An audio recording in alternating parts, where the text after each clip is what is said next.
Hello and welcome back, guys.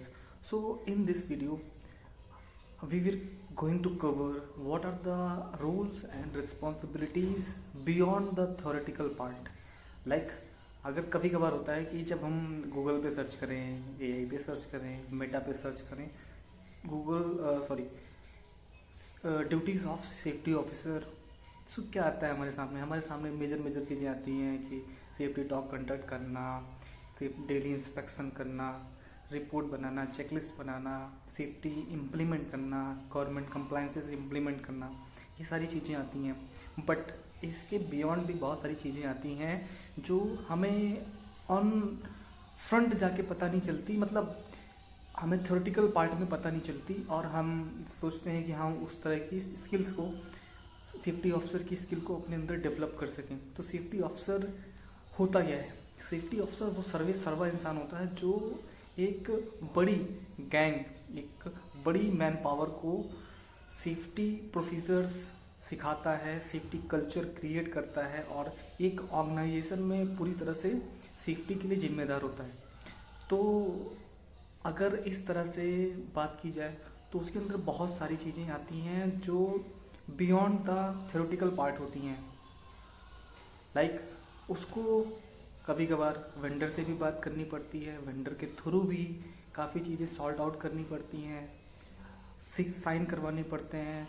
और जो होता है कोऑपरेशन, लोगों का कोऑपरेशन कैसे बढ़ाया जाए, बहुत सारी चीज़ें फिजिकल से बियॉन्ड जाके कहीं ना कहीं एक स्ट्रेटजिकल पॉइंट ऑफ व्यू से भी हमें सोचना पड़ता है।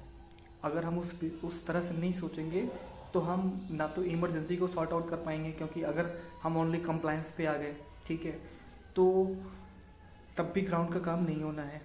अगर हम सिर्फ ग्राउंड पे आ गए तब भी पूरा काम नहीं हो पाएगा।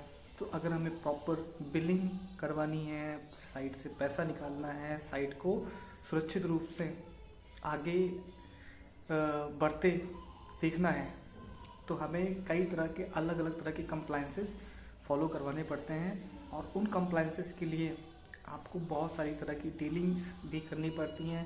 नॉट ओनली हम कहीं ना कहीं सोचते हैं कि सेफ्टी ऑफिसर की ओनली सेफ्टी देखता है, नहीं, वो सेफ्टी के साथ हेल्थ, इन्वायरमेंट, बिलिंग का प्रोसेस करता है, एचआर क्लियरेंस करवाता है। एचआर क्लियरेंस में क्या होता है कि डेली लेबर की जो अटेंडेंस है वो लग रही है या नहीं लग रही है, उसका पीएफ जमा हो रहा है या नहीं जमा हो रहा है, उसका ईएसआई जमा हो रहा है कि नहीं जमा हो रहा है। इन सारी तरह की भी जिम्मेदारियां एक सेफ्टी ऑफिसर के ऊपर आती हैं। अगर आप करते हो तो ये लेबर के वेलफेयर में होगा। कुछ चीज़ें होती हैं जो हम सिर्फ सैलरी के लिए करते हैं और कुछ चीज़ें होती हैं जो हम वेलफेयर में भी करते हैं। सो वेलफेयर का पार्ट इस कैटेगरी में आता है और वेलफेयर भी आपकी ड्यूटीज़ के अंदर का। अगर आप सेफ्टी ऑफिसर हो तो पहला नंबर तो सेफ्टी ऑफिसर का अपॉइंटमेंट जो है अकॉर्डिंग टू BOCW, मैं कंस्ट्रक्शन की बात करता हूँ ज़्यादातर, तो अकॉर्डिंग टू BOCW अगर किसी भी साइट पर, किसी भी वर्क प्लेस पर 500 मोर देन वर्कर्स हैं, मतलब 500 वर्कर्स से ज़्यादा हैं, तब वहाँ पे एक सेफ्टी ऑफिसर की रिक्वायरमेंट पड़ती है। और सेफ्टी ऑफिसर जब रिक्वायरमेंट होती है तो सेफ्टी ऑफिसर के साथ साथ अगर 500 वर्कर हैं तो एक असिस्टेंट सेफ्टी सुपरवाइज़र भी साइट पर अवेलेबल होता है, साइट पर उसकी भी रिक्वायरमेंट होती है। तो जो सेफ्टी ऑफिसर होता है वो तरह तरह के कंप्लायंसेस, तरह तरह के बिलिंग प्रोसेस, तरह तरह के PF ESI, जो ये सारे HR क्लियरेंस के जो सारे पार्ट होते हैं, ये सारा काम वो करता है और सेफ्टी कल्चर क्रिएट करता है। एक अपर मैनेजमेंट का पार्ट होके वो सारी चीज़ें देखता है कि साइट पे क्या क्या नई चीज़ें इम्प्लीमेंट करी जा सकती हैं, अदर जो हमारी वर्क प्लेस वर्क साइटें चल रही हैं वहाँ से क्या चीज़ें सिमिलर हैं।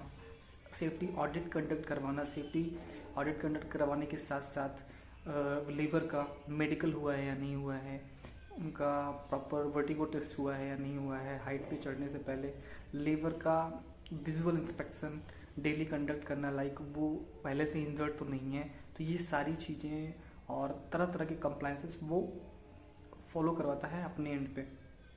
सो safety officer is the post who have a lot of responsibilities.